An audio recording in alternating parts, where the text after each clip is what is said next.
Hi, friends. Welcome back. My name is Stephanie Safarian, and you're listening to another Headlines episode here on the Sustainable Minimalist Podcasts.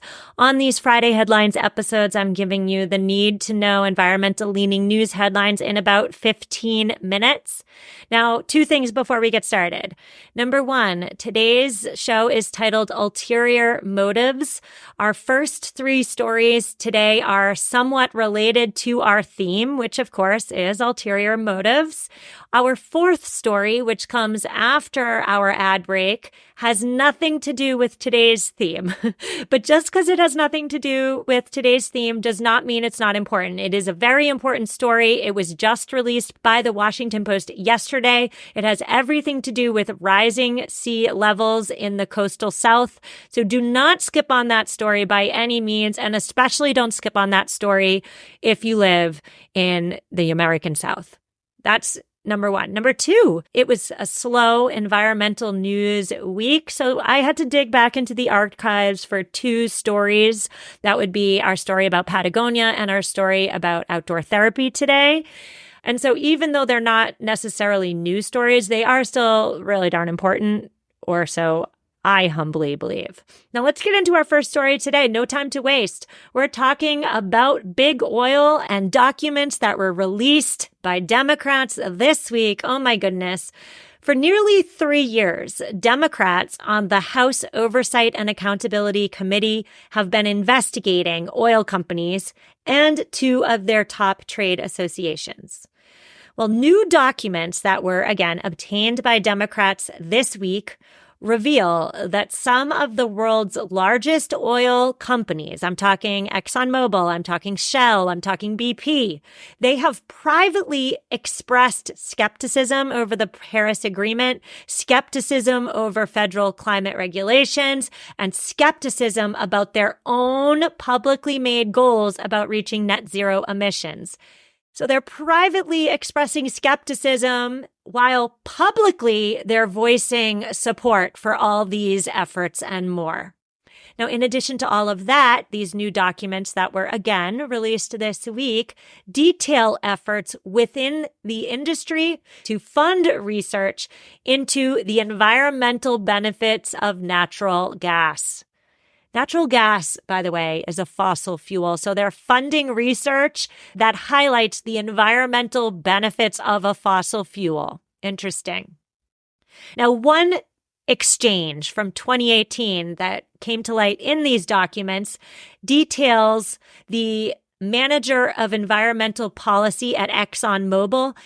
They downplayed the impact of the Paris Agreement on the company's plans to continue fossil fuel production. Even though publicly, ExxonMobil supported this landmark agreement. So they wrote that these targets from the Paris Agreement should not and would not influence internal decision-making with regard to exploration and production of oil and gas. So the Paris Agreement is signed. It's hailed by ExxonMobil publicly as really darn important and a landmark agreement, but privately, ExxonMobil has no plans to do anything differently. Interesting. Meanwhile, over at BP, now BP, by the way, maybe you heard, BP just recently dialed back on some of its public climate pledges, but that's another story for another day. BP publicly threw its weight behind federal regulation of methane. Methane is that super powerful greenhouse gas. So publicly, BP wants methane to be regulated on the federal level. But privately, back in 2019, a BP executive applauded a proposal to roll back methane rules under former President Trump. So there's a lot in these documents, but Democrats argue that the documents demonstrate the sad fact that the oil industry has misled the public about its role in causing and addressing climate change. This right here is the ulterior motive we're speaking about today. Publicly, big oil is saying one thing, the right thing, the thing we all want to hear. But privately, big oil is conducting business as usual, more exploration, more drilling, more profits for their pocketbooks. Now, oil company spokespeople, of course, are rejecting claims that they have misled the public. No surprise there. But this is an interesting time to be alive, isn't it? Because at this moment, 8 states, dozens of municipalities, and the District of Columbia have all independently sued fossil fuel companies for allegedly misleading the public about the climate damage they knew their products would cause. These documents released this week could very well add fresh evidence to climate litigation that's happening in courtrooms all over the country. Now, I hear all the time from disgruntled citizens and listeners. They say, individual action doesn't matter. Big oil is the problem. If that sounds like the way you're feeling, don't just sit there and whine about it. If you think it's a tragedy that big oil has known since the 1970s that burning fossil fuels would lead to climate change, and if you also think it's tragic that big oil has spent billions of dollars over the last several decades to deny climate change, to spread disinformation, to deceive the public and block climate action, now's your time to do something. In this week's show notes, I have linked to an actionnetwork.org petition. It calls for the Department of Justice to investigate big oil and hold them accountable for the climate damage they are responsible for. It's really as easy for you as clicking on a button. So go ahead and click it. Activism is the price you pay for living on this planet. Linked in the show notes. Click on the link. Click on the sign the petition button, and you're done for the day. Your good deed is done for the day. Let's move on to Patagonia's funding of conservation efforts. But before we do that, I would like to reintroduce you to Yvon Chouinard. Mr. Chouinard, he is an avid rock climber. He's a surfer. He's a skier. He's a man who loves the outdoors, and he is deeply troubled by the degradation and depletion of natural resources. Yvon Chouinard is also the founder of Patagonia. He founded the now billion-dollar corporation back in 1973. And as Patagonia grew into the billion-dollar business we know today, he struggled with his own role in promoting consumerism, promoting the consumption of stuff. And for decades, Patagonia gave away 1% of its sales to environmental causes. 1% of its sales added up to about $230 million, by the way. But in 2022, Mr. Chouinard and his family took a gigantic leap forward. They relinquished ownership of Patagonia and simultaneously declared that all of the company's future profits would be used to protect the environment and combat climate change. So I want to say that another way to make sure we're all on the same page. He didn't leave his billion-dollar company to his grandchildren. He didn't buy another 10 mansions all over the world. He didn't buy 16 jets and 75 yachts with all his money. He instead willingly gave up ownership of the company he built. These days, Patagonia is donating all its profits to causes it wants to support. So the company continues to operate as a for-profit entity while simultaneously donating its earnings to nonprofits. From September 2022 to January of 2024, $71 million of the company's earnings have been used to fund wildlife restoration, remove dams. I could go on and on. Its grants have protected over 162,000 acres of wilderness all over the world. And here's just one example of Patagonia's money in real life, okay? There was an effort by a group of citizens and environmental organizations to buy a swath of land in Alaska. Buying this land would make it really darn difficult to build Pebble Mine. Pebble Mine was a proposed gold and copper mine. So these groups wanted to buy this land so that this mine could not be built, okay? But they didn't have enough money. Patagonia heard about this project, and within a matter of weeks, Patagonia provided the money they needed. Patagonia provided $3.1 million, and that allowed this conservation group to make the purchase and therefore snarl the mining project. So that's just one example. And I want to make clear here, though, that this is a combination of charity and politics. Because while there are big donations for conservation projects and grants for environmental organizations, there are also an awful lot of political contributions. $100,000 to fund a Democratic super PAC here, a smaller gift to fund the Black Voters Matter Fund there. And so, of course, there's controversy, right? While the man in charge of giving Patagonia's profits away says, and I quote, "The sole purpose in engaging in politics and policy is to advance stronger environmental policy," conservative watch groups, on the other hand, argue that Patagonia is not only funding conservation projects, they're funding organizations that combat disinformation, that protect reproductive health, that support prison reform. These topics have nothing to do with environmental protection, right? So very democratic leaning causes that have nothing to do with environmentalism are also being funded by Patagonia. And so, yes, this episode is titled Ulterior Motive. So why did I include this story today? 2 reasons. Number 1, is Patagonia's ulterior motive to stack state and federal governmental seats with Democrats? I don't know. Just a thought there. And reason number 2, if you have in the past, or if you plan to ever purchase a Patagonia product, you may perhaps have an ulterior motive, which is to fund conservation efforts around the world. By buying Patagonia stuff, your money may very well indeed be working towards that ulterior motive. So yeah, you get a cool new, popular, hot new fleece, but you also perhaps help to stop a mining project, or perhaps you help to conserve some land. Perhaps an ulterior motive there. So we're going to take our ad break, and when we come back, we are going to talk about the rise of ecotherapy. We'll do that after a quick sponsor break. Nothing nurtures the world above better than the soil below, and that's why I am so excited to introduce you to Coast of Maine.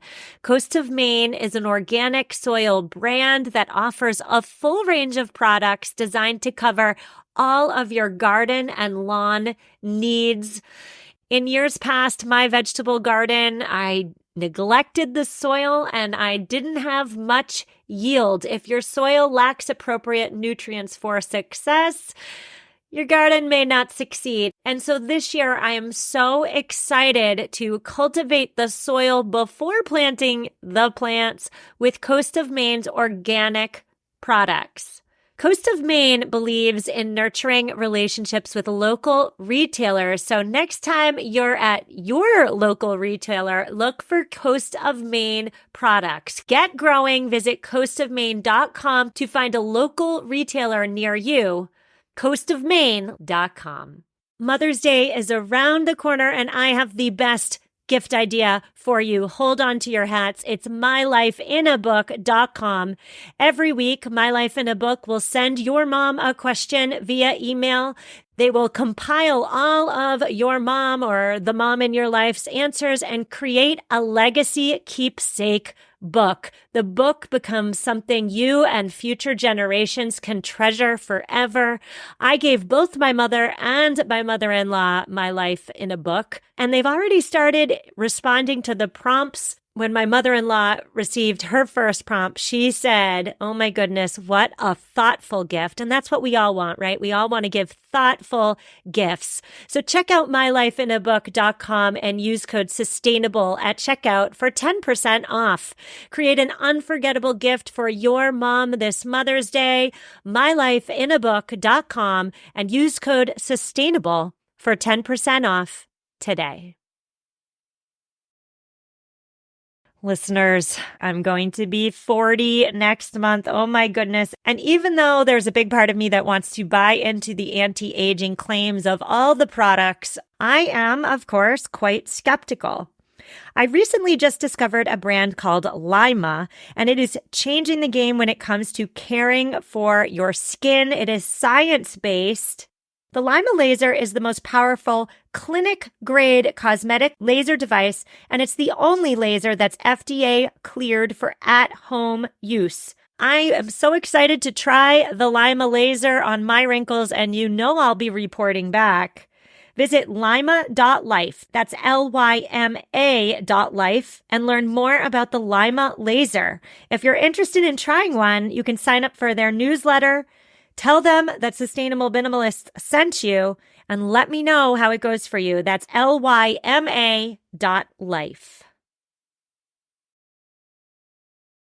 And we're back. On today's show, we're discussing ulterior motives. Before the break, we discussed new documents released by Democrats on the House Oversight and Accountability Committee into big oil's ulterior motives.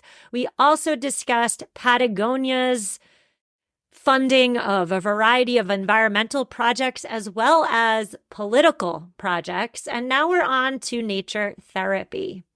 Now, let's back up and just mention, so we're all on the same page, that a number of studies have found that being immersed in nature can be beneficial to mental health. We've talked about forest bathing on this show before. I've linked to that episode in the show notes, but just taking a walk in the woods can significantly reduce symptoms of depression and anxiety. Then there's plenty of research with regard to the benefits of physical activity. Physical activity has been demonstrated to lower risks of depression. One review of a variety of studies went so far as to conclude that, quote, physical activity should be a mainstay approach when managing psychological distress. Well, a growing number of therapists are taking therapy outdoors. During the pandemic, many therapists move online, but others held sessions outside. Being outside was a way to meet in person, essentially, during the pandemic. These therapists that are combining traditional talk therapy with nature and movement argue that doing so, nature therapy, can help clients feel more open, can help them find new perspectives, and help them express their feelings, all the while helping them connect with the natural world. Now, nature-informed therapy has especially become a big draw for men, as well as for people under the age of 40, primarily because it's personalized. And now here we are in 2024. Students are now being trained in nature therapy at a smattering of schools. And of course, there are naysayers. There are always naysayers to new ideas and new ways of doing things. The president of the American Psychiatric Association, he said, quote, he would feel skeptical about taking a patient to the park. But what's the ulterior motive here? Therapists who are proponents of nature-based therapy say that when they bring therapy outdoors, doing so helps clients realize that they are a part of something bigger. Doing so helps clients connect with something larger outside of themselves. Bringing therapy outside helps clients get out of their heads and gives them perspective. And another ulterior motive too, not so much an ulterior motive, but maybe a second-hand benefit, is that therapists who practice nature-based therapy are noticing that their nature-informed practice can improve their own well-being, help them stave off professional burnout. So benefits for everybody. I love it. We're way over time, but we're going to keep going with our final story today. And it, in my opinion, is the most important one. The Washington Post is reporting as of yesterday that 8 states here in America are seeing some of the most rapid sea level surges on Earth. So we're talking from Texas to North Carolina. Sea levels are at least 6 inches higher, but more like an average of 7 inches higher than they were in 2010. The Gulf of Mexico has experienced twice the global average rate of sea level rise since 2010, and scientists have a bunch of adjectives to describe this unprecedented rate of rise. They're saying, of course, unprecedented and abnormal. They're also calling it another adjective, which, of course, is irreversible. So in Louisiana's wetlands, by the way, are the state's natural barrier against major storms like hurricanes. Well, Louisiana's wetlands are in a state of drowning. We've also got choked septic systems that are threatening to contaminate waterways. Insurance companies are raising rates. In some cases, they're even bailing on providing insurance. Roads are increasingly falling below sea level, which leaves drivers stuck or in repeated delays. In some communities, public officials fear that rising waters could periodically cut some citizens off from essential services, such as medical aid if they needed it. Projections suggest that the flooding of today, so the flooding that we're used to in 2024, is going to look modest compared with what lies ahead. Now, I wanted to cover this story today too, because there is a rising voice which argues that we're spending so much money and we're putting so many resources towards staving off the big storms, the big hurricanes, let's say. But experts are arguing that it's the accumulation of all these smaller scale impacts from rising water levels that's the more insidious challenge.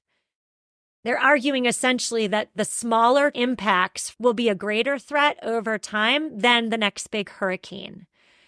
So 8 places all in the coastal South that are seeing really rapid sea level rise. We've got Charleston, South Carolina, Jacksonville, Florida, Galveston, Texas.